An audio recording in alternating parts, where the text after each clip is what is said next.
queste giornate ancora estive, piene di luce e con temperature davvero ottimali, ho deciso di scegliere un argomento a me molto caro, il galateo dei fiori.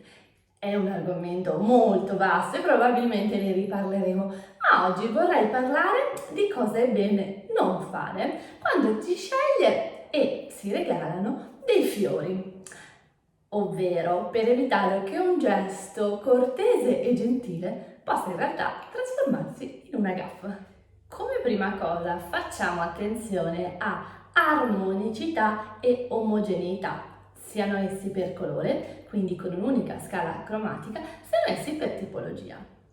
I fiori poi dovrebbero essere sempre regalati in numero dispari e con un minimo di numero 7. Per le rose si regalano a dozzine o multipli di esse e invece regalare un singolo fiore è un bel gesto, ma generalmente è utilizzato per il corteggiamento.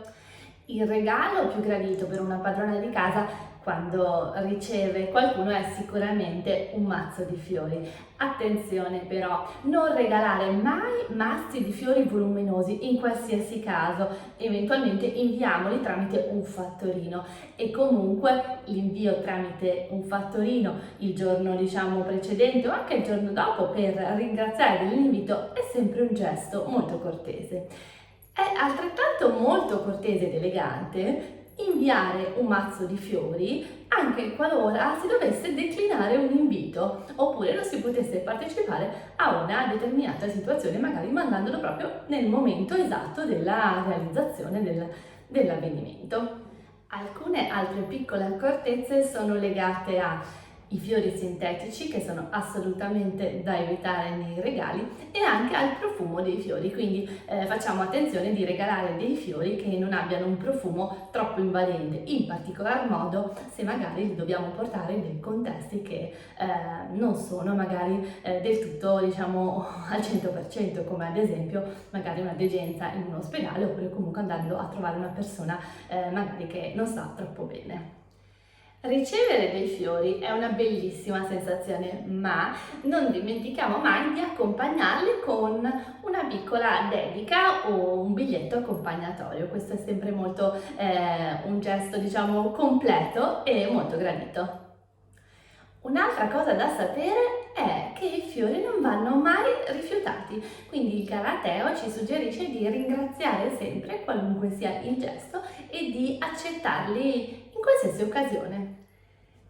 Regalare i fiori è un gesto decisamente elegante e soprattutto una bellissima, abitudine. Ce lo ricorda anche, ad esempio, il principe Filippo, che non manca mai per ogni compleanno della regina Elisabetta di regalarle un elegante bouquet di fiori e è riuscito a farlo anche durante il periodo di quarantena, nonostante il loro reciproco isolamento. Ecco come quindi un gesto elegante, se si vuole, si riesce a fare sempre. E per finire vi dico che l'invio di un mazzo di fiori senza una particolare ricorrenza è uno dei gesti in assoluto più graditi dal galateo.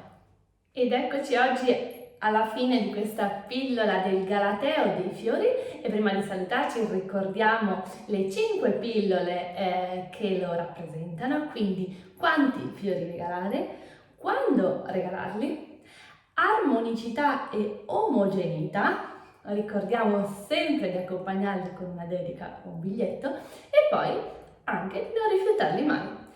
Io vi ringrazio e vi aspetto al prossimo appuntamento.